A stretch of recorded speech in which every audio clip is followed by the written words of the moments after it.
el momento de la transfiguración, donde los apóstoles ven las imágenes de Jesús y los que lo acompañaban. Entonces dice así: 6 días después, Jesús tomó consigo a Pedro, a Jacobo y a Juan, el hermano de Jacobo, y los llevó aparte a una montaña alta. Allí se transfiguró en presencia de ellos. Su rostro resplandeció como el sol y su ropa se volvió blanca como la luz. En esto se les aparecieron Moisés y Elías conversando con Jesús. Y Pedro les dijo: Señor, qué bueno sería que nos quedemos aquí. Si quieres, levantaré 3 albergues, o 3 enramadas, dice alguna versión. Uno para ti, otro para Moisés y otro para Elías. Ahí tenemos la burbuja. Mientras estaba aún hablando, apareció una nube luminosa que los envolvió, de la cual salió una voz que dijo: Este es mi Hijo amado, estoy muy complacido con él, escúchenlo. Al oír esto, los discípulos se postraron sobre su rostro, aterrorizados, pero Jesús se acercó a ellos y los tocó, y les dijo: levántense, no tengan miedo. Cuando alzaron la vista, no vieron más a nadie, sino a Jesús. Y en alguna medida yo tomo esta reflexión de la acción de Pedro, de querer preservar ese momento donde, sin lugar a dudas, para ellos fue un antes y un después. Jesús los tomó aparte, a los demás confianza, como si fuera su círculo íntimo, ¿no?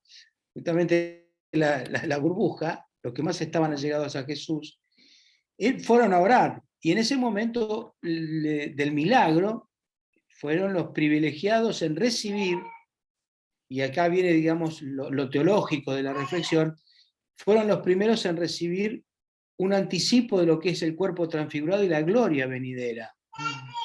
Ninguno, inclusive nosotros todavía, no lo vemos al Señor así, porque cuando ellos lo vieron resucitado, tampoco era así. Ellos lograron verlo glorificado. ¿Y por qué Moisés y por qué Elías? Porque Moisés representa la ley mosaica y Elías los profetas. Cuando Jesús decía: a Moisés y a los profetas tienen, ahí está representado todo lo que se prefiguraba en el Antiguo Testamento. Y la voz que se escucha del Padre diciendo: este es mi Hijo amado, a él tienen que oír. Sin dejar totalmente de lado la ley y los profetas, pero quien viene a cumplir mi voluntad es él. Con lo cual ellos fueron privilegiados de recibir esta voz del Padre y también esta presencia que los eleva, que los lleva a un grado de espiritualidad superior, indudablemente. Y es allí donde empieza la humanidad de Pedro, donde dice: ¿querés que nos quedemos acá?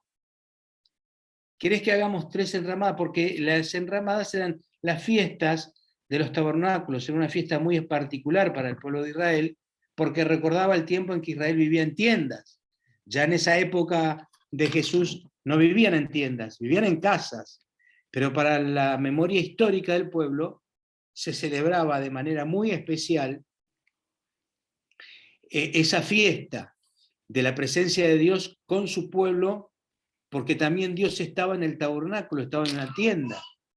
Entonces era muy significativo para ellos. Pedro, apelando a eso, dice: bueno, ¿qué podemos hacer? No nos vayamos de acá, me quiero quedar acá.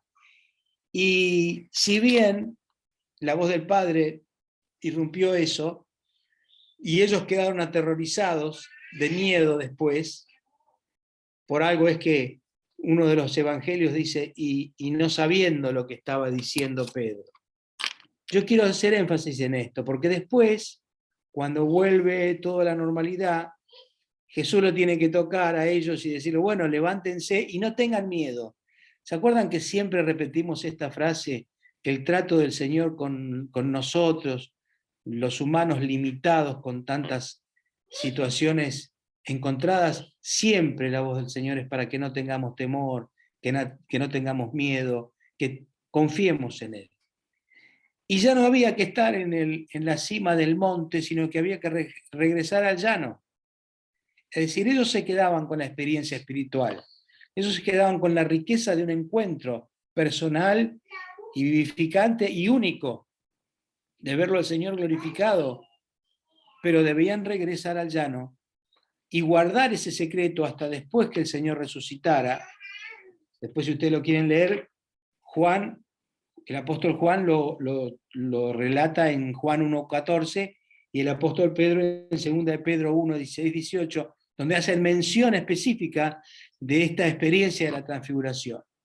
Pero volver al llano es volver a compartir con los que están de igual a igual y con los que necesitan nuestra solidaridad, nuestra compañía, justamente como se habló de las ausencias, de reconocer, dijo una frase Liliana donde habló de conocer la ausencia o de sentir la ausencia, y muchos les está pasando, y principalmente orábamos y pensábamos hoy justamente Sarmiento en estos días, nuestra iglesia, nuestros hermanos, la ciudad sufrió varias pérdidas una detrás de otra, más allá de todos los demás, pero de lo que nos llegó de cerca quizás. Y entonces con ellos nosotros hoy no necesitamos estar arriba del monte, en la gloria, que no está mal, pero no es todo. Hay que bajar al llano, arremangarnos y estar con aquellos que necesitan, que sufren, que quizás no es solo una necesidad material, sino que también es una necesidad de compañía, una necesidad espiritual, emocional. Y esta es la reflexión, ¿no es cierto? No nos quedemos solo con las experiencias sublimes. De hecho, nosotros como iglesias latinoamericanas y pentecostales, o que creemos en el carisma del Espíritu, solemos buscar esa experiencia espiritual que reitero, está bien, pero no solo eso. Jesús los hizo volver en sí y le dijo, bueno, bajemos porque hay que seguir el ministerio, hay que seguir escuchándolo a Él y seguir haciendo como Él hacía, estando al lado del pobre, del que necesitaba, de la viuda, del enfermo, para aliviar su dolor. Así que es un tiempo donde la iglesia no puede quedarse en contemplaciones, sino debemos actuar en consecuencia y estar al lado de los que necesitan. Que el Señor nos ayude, ¿no? Porque siempre recordamos cuando decimos de los coros, ¿vieron los coros que decimos, no cantemos tanto el mí, el yo, sino el nosotros? Bueno, tiene que ver con esto, tiene que ver con no quedarnos en el monte de la gloria, sino bajar al valle, que a veces ese valle también tiene oscuridades, pero que sin lugar a dudas el sol alumbrará y su luz nos dará mejor claridad, para actuar como el Señor quiere. Feliz día para todos los papás y aquellas hermanas, mujeres, que también han hecho de papá y de mamá, como fueron varios los casos, por ellos también, en alguna medida, que tengan un feliz día. Que el Señor les bendiga.